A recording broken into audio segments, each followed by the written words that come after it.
Okay, so today we're going to be reviewing Crash Bandicoot The Wrath of Cortex.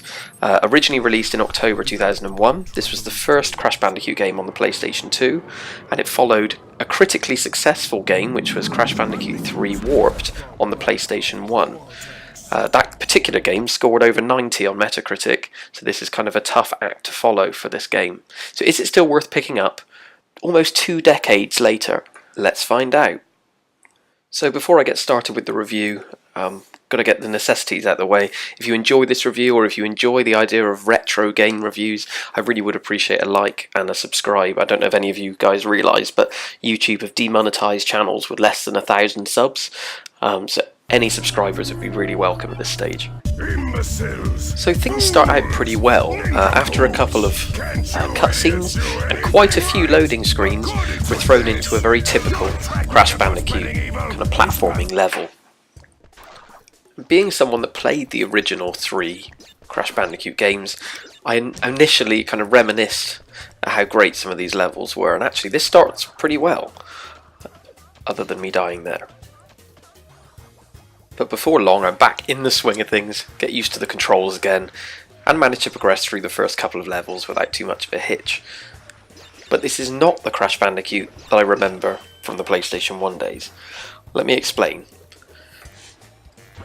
You see, a third of the missions in Crash Bandicoot The Wrath of Cortex are actually not platform missions at all. They're these kind of strange vehicle missions, or some of the footage you'll see in a minute, you're in a ball moving around.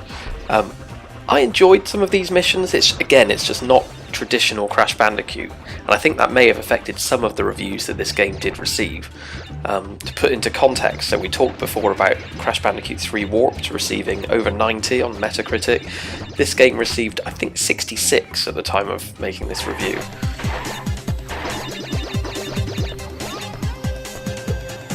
Soundtrack to the great, if a little cheesy voiceover work, the audio in this game is actually really well done, and the sound effects at least do bring back plenty of nostalgia. So graphics then, due to the stylised nature of the game, it graphically doesn't look too bad at all. So I play all of my games and review them on a 65-inch TV connected to the PlayStation 2 with a component cable, which I would highly recommend if you can get hold of one. They're actually pretty cheap on Amazon.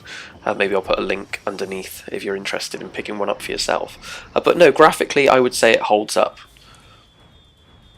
So in terms of difficulty, so maybe it's memory, or maybe it's the fact that I played the other Crash Bandicoots when I was literally 10 years old, but this game didn't seem quite as challenging as I was expecting. Some of the boss fights are annoying. I mean, the footage you're watching at the moment is of the final boss fight, which actually wasn't as bad as the one that came before it.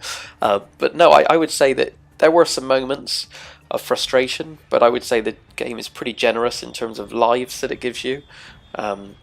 And obviously there are apples to collect everywhere to boost your lives.